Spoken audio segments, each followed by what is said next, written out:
அப்போது இந்த உலகத்தில் ஒரு இயல்பான மனநிலை இருக்கக்கூடியவன், இயல்பை இருக்கக்கூடியவன், அதாவது ஒரு ஃபித்ரத்தில் இருக்கிறவன், அவன் சில கேள்விகளை அவன் கேட்டு தான் ஆகணும். இந்த உலகம் தன்னால் உருவாகி விட்டதா? இப்போ அதுதான் அந்த ஃபித்ரத்தில் இது தாவாவுக்கான கொஸ்டின்ஸ். இதெல்லாம் புரிஞ்சுதா? எப்படி தாவா பண்ணணும்னு நிறைய பேர் கேட்டாங்களே, இப்படி தான் தாவா பண்ணணும். இந்த உலகம் தன்னால் உருவாகி விட்டதா அல்லது ஒருவன் இதை படைத்துள்ளானா? இது முதல் கேள்வி. ரெண்டாவது, அப்படி ஒருத்தன் படைச்சிருக்கிறான்னா அவனுக்கு யாராவது ஹெல்ப் பண்ணியிருக்கிறாங்களா? துணை இருக்கா? ஒருத்தனாக செஞ்சுருக்கிறானா இல்லை 2 பேர் செஞ்சுருக்கான்? அப்போ இந்த கேள்விக்கு என்ன பதில்? காட் சிக்னேச்சர் இருக்குது. ஒவ்வொரு படைப்புக்கும் ஒரே ஃபேக்ட்ரி மேடு தான் இது அப்படிங்கிறத இன்றைக்கி சயின்ஸ் சொல்லுது. சயின்ஸுங்கிறான். என்ன சயின்ஸு? அப்போது இந்த சயின்ஸை அதான் நீ என்னத்தை கண்டுபிடிச்ச என்னத்தை நீ கண்டுபிடிச்ச? நீ எதுவும் கண்டுபிடிக்கல, இங்கே இருந்ததை நீ பார்த்துருக்க. உனக்கு இப்போ தான் அறிவு பிறந்து இது வந்திருக்கு. அப்போ இது படைத்தது என்னவோ சரி, அழிவை நோக்கி சொல்லுமா? அது அப்படியே தொடருமா? இந்த உலகம் வந்துருச்சு, சரி உருவாக்கினது, ஆமாம் இருக்கோம், நிஜம், சரி இதோட க்ளோஸ் ஆனாம? இல்லை இந்த உலகம் இதோட போயிருமா? இப்படியே நடந்துக்கிட்டே இருக்குமா? இப்படியே இந்த உலகம் போய்கிட்டே இருக்குமா? அடுத்து 2400, அடுத்தது 3400 கிபி, அப்புறம் 7800, இப்படி வந்துக்கிட்டே இருக்குமா? உலகம் வளர்ச்சியை நோக்கி போய்கிட்டே இருக்குமா?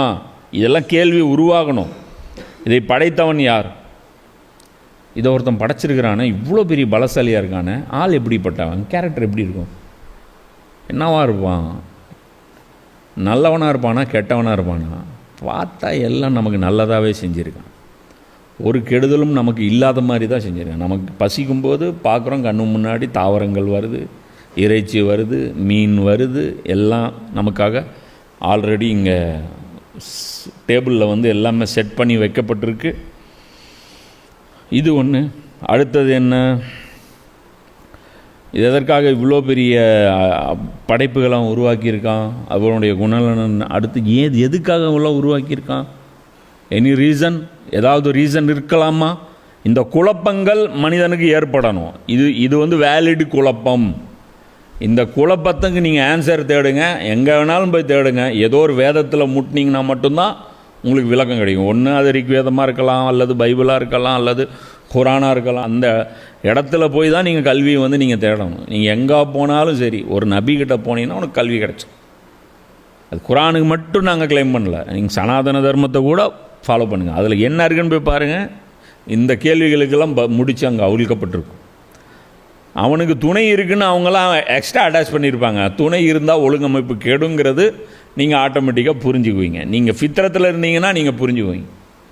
சனாதன தர்மத்தில் ஒரு கடவுளை வணங்குகிற தௌஹீதுவாதிகள் இருக்கிறார்கள். இந்துக்களில் தௌஹீதுவாதிகள் இருக்கிறார்கள், கிறிஸ்தவர்களில் தௌஹீதுவாதிகள் இருக்கிறார்கள், யூதர்களில் தௌஹீதுவாதிகள் இருக்கிறார்கள், முஸ்லிம்களும் தௌஹீதுவாதிகள் இருக்கிறார்கள், சாஃபீன்களிலும் தௌஹீதுவாதிகள் இருக்கிறார்கள்.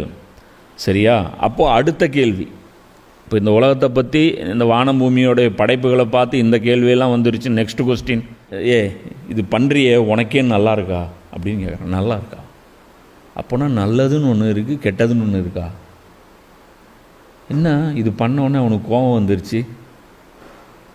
எனக்கு தோணுச்சு, நான் பண்ணேன், ஆனால் அது தப்புன்னு அவன் சொல்கிறானே. தப்புன்னா இது மட்டும்தான் தப்பா, இல்லை இது மாதிரி நிறைய தப்புகள் ஏதாவது இருக்கா?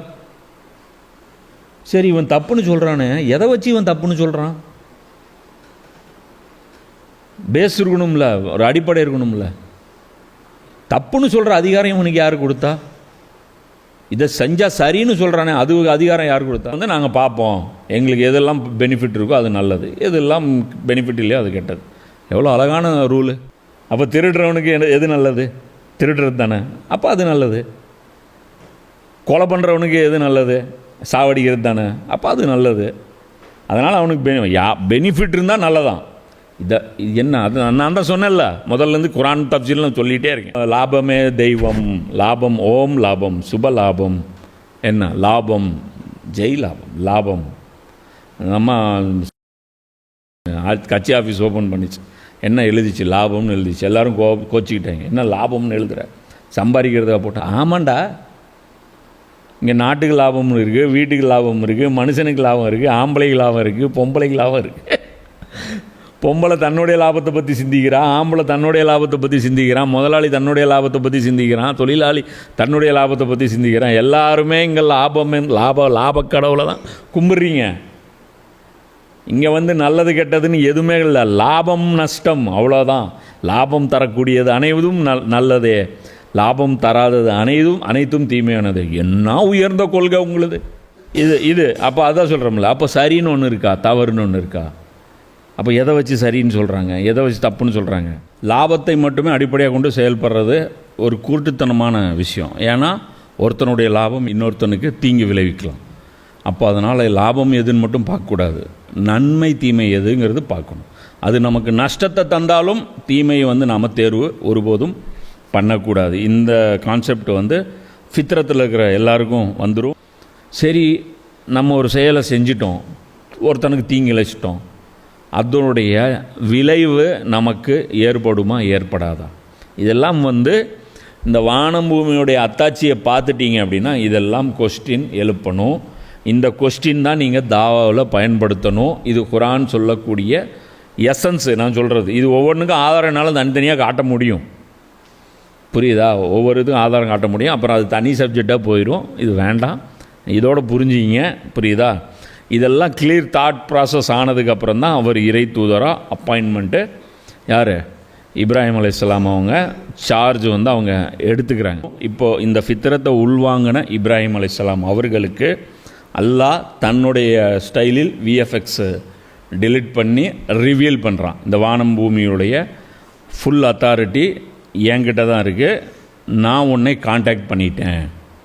இப்போ நான் கான்டாக்ட் பண்ணவும் இல்லை, சரி வானம் பூமியோட அத்தாச்சி அந்த மட்டும் பார்த்துட்டு super super super super very good wonderful. இதுக்கா அடுத்தது வழி நடத்த போகிறான் அல்லாஹ். நான் சொன்னல இந்த கேள்விகள், இந்த 6-7 கேள்வி நான் இப்போ கேட்டேன்ல, அந்த கேள்விகளுக்கெல்லாம் பதில் சொல்லி கொடுத்து மக்களை வழி நடத்த போகிறான்.